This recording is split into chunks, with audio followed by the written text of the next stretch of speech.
And of course, in East Germany, you had a classic, quote, communist structure, which was top-down control. And that was in so many ways based on using the population as your vehicle to police the rest of the population. Because I've been talking now for a long time in this period of the hoax, that what they're telling us to do is unenforceable because there's too many people, there's too many places, buildings where laws say you must do this or that. And there's a fraction of that number called police officers to enforce it. So it can't be done that way. So what all tyrannies do is they employ the population to police themselves. And here we have this week quite a shocking example because it's so blatant. Out of the UK government, with a policing minister called Kit Malthouse, telling the media that residents should absolutely call the police if they see neighbours holding gatherings of 7 or more next door. Now, this is exactly what the Stasi did. They employed agents, members of the population throughout the country to inform on anyone that wasn't keeping to the letter of the Stasi law and the communist tyranny law. And they would report them so that the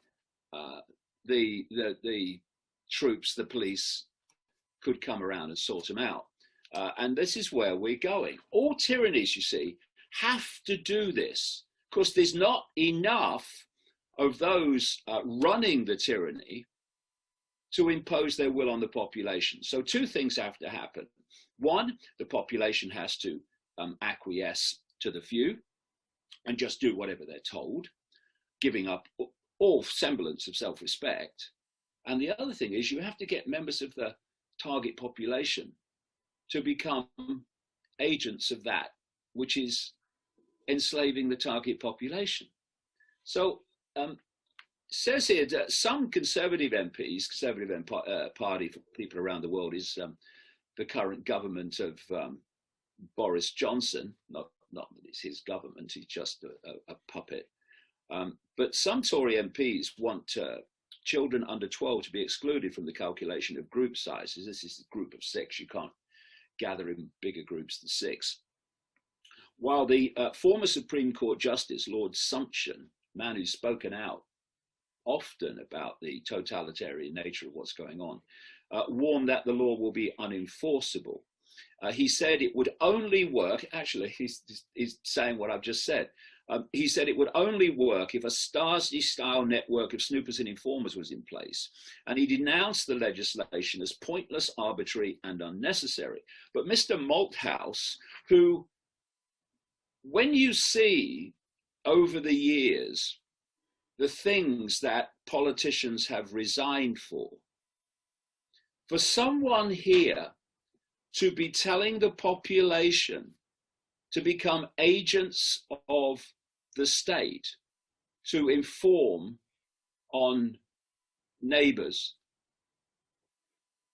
for him not to resign in sheer shame is staggering. And it just shows how deleted of shame these people are, that they can mirror in their demands the Stasi operation in East Germany and what happened in Russia and the Soviet Union, what's happening today in China, and still be a member of what is ridiculously, yes, but still officially a democratic government and a democratic country. Last thing it is, but it's supposed to be.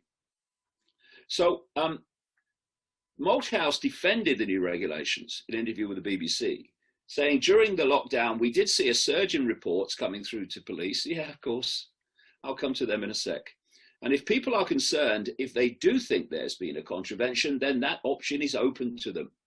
asked if neighbors should call if they saw 7 people rather than 6 gathering in the house next door, Mr. Malthouse responded, it's open to neighbors to do exactly that through the non-emergency number. And if they're concerned and do see that kind of thing, then absolutely they should, yes. So what happens is you get psychopaths in the background, in the shadows, dictating laws through pillocks like Malthouse and Johnson and Hancock, the health secretary in Britain, and they're like in other countries. And then you know that many in the population, most in the population, will just do whatever they're told. But you also have to deal with those that won't. So you then employ people from the population to inform you about them. And of course, another expression of this gathering fascism, communism, tyranny that's been announced is they're introducing in Britain COVID Marshals. These are people in luminous jackets. You know, luminous jackets, I'm sure they breathe in the night. There's more of them every time you look around you. So these are more luminous jackets. And they're supposed to go around the streets and businesses telling them that they have to conform to these regulations introduced by the Pratts on behalf of the psychopaths. And they have the option of calling the police, just like the Stasi system, if someone is not conforming. And so it seems to me, just my view, that the mentality of those that are quite willing to become COVID marshals, and one other reason, by the way, that they'll have no problem recruiting them, and particularly recruiting what they call COVID researchers for this massive COVID track and trace network, is because some of the jobs are very, very well paid. And of course, we've had the economy devastated. And in October in Britain, they're going to cease the furlough payments, which is going to be catastrophic for so many people. And so when the government then comes along, because it's all connected, when the government then comes along, they says, well, here's a job and you can earn decent money policing the population, then a lot of people are going to do it just for the money. But there are others, not least the snoopers behind the curtain, who do it for, I think, another reason, and including these COVID marshals. And it's this psychology, I would suggest.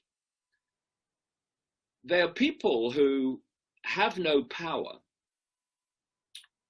of themselves because they've given it away. They've given it away to the authorities. These are the people who, when the authority says do something, they do it. No question, no research, no personal self-respect. I'm being told to do this, so is it justified? No, just do it.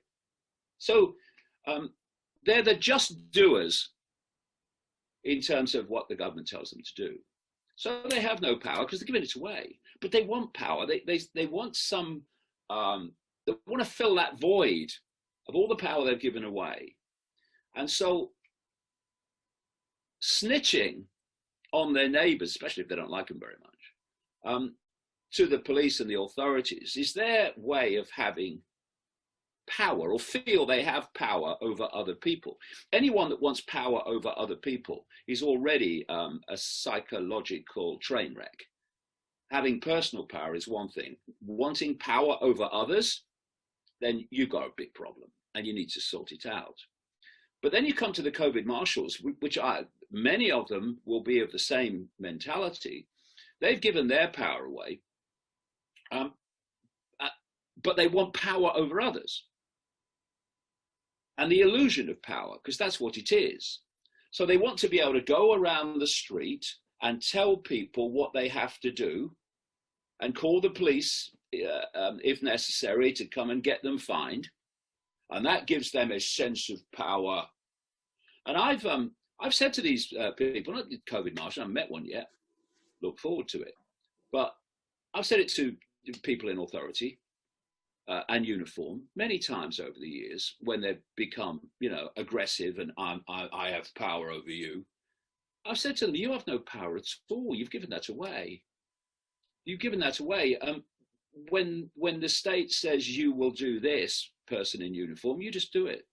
You don't question it. You just do it. It may not be justified in a humane sense, in a justice sense, in a fairness sense, like, policing different marches against the lockdown or for BLM totally differently. You don't question that. You just do it because you're told to do it. So you've got no power because you've given it away.